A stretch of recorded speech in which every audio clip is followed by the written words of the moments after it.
hello लोगोफोर बरायबाय बड' जब info अफिशियेल YouTube चेनेलाव आं आसा खालामो नोंथांमोना गासैबो मोजां दङ दा फाइनाली नोंथांमोना गोबां आपडेट नेबाय थादोंमोन बेनो जाबाय DHS नि बागै भिडिअ खालाम बुंगासिनो दङ एग्जाम डेट होबावबाय नामा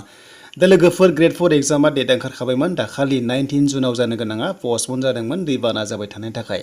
स' बिनिफ्राय ग्रेड 3 आ माब्ला जागोन दासिमबो डेट गैया आं गिबियावनो खिथाखाबाय जाहाथे गोनो गोथो दाजा ग्रेड 3 आ दासिमबो डेट ओंखाराखै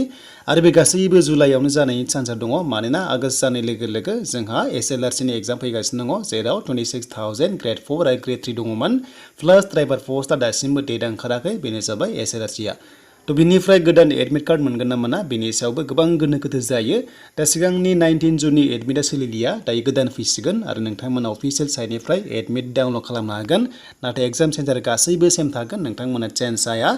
आरो लोगोसे माखासे सेलेक्सन प्रसेसआ गासैबो सेम थागोन नोंथांमोना जेबो चेन्ज मोननाय नङा जास्ट नोंथांमोननि एग्जाम डेटआल' चेन्ज जागोन स' बिनिफ्राय आपकामिं एग्जाम डेटआ माब्ला जागोन जों बेयाव एनालाइज खालामगोन जाहाथे बयबो नोंथांमोना कमेन्ट्स खालामो जे माब्ला जाथावना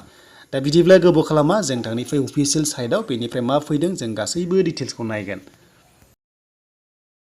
दा लोगोफोर जों फैबाय अफिसियेल साइटआव एन्ड अफिसियेल साइटआव फैनाय लोगो लोगो जों मोनगोन बेबादि इन्टारफेस बेनिफ्राय जोंहा लेटेस्टआव जेब्लायबो एग्जाम डेट बेनिफ्राय एडमिट डाउनलड खालामनो हानायनि अपसनखौ मोनो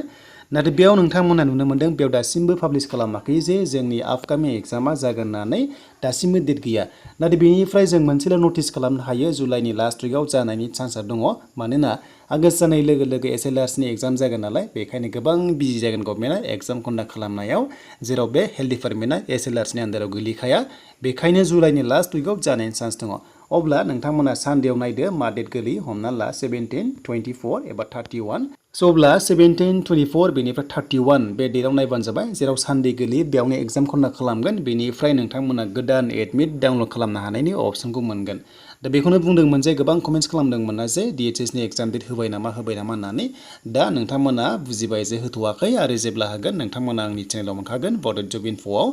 आं आसा खालामो नोंथांमोना भिडिअ नायनानै मोजां मोनदोंबा लाइक कमेन्ट शेयार आरो चेनेलाव गोदानै फैदोंब्ला साबस्क्राइब खालामदो आरो लोगोसे दिनैनिफ्राय आपडेट मोनबाय थासिगोन मानोना फाइनालि आङो हम टाउनाव सफैफिनबाय बेनो जाबाय उदालगुरियाव सिगाङाव क'क्राझार दंहैयोमोन गोबावसैमोन जायनि जाउनावहाय आपडेटखौहाय होबाय थानो हायाखैमोन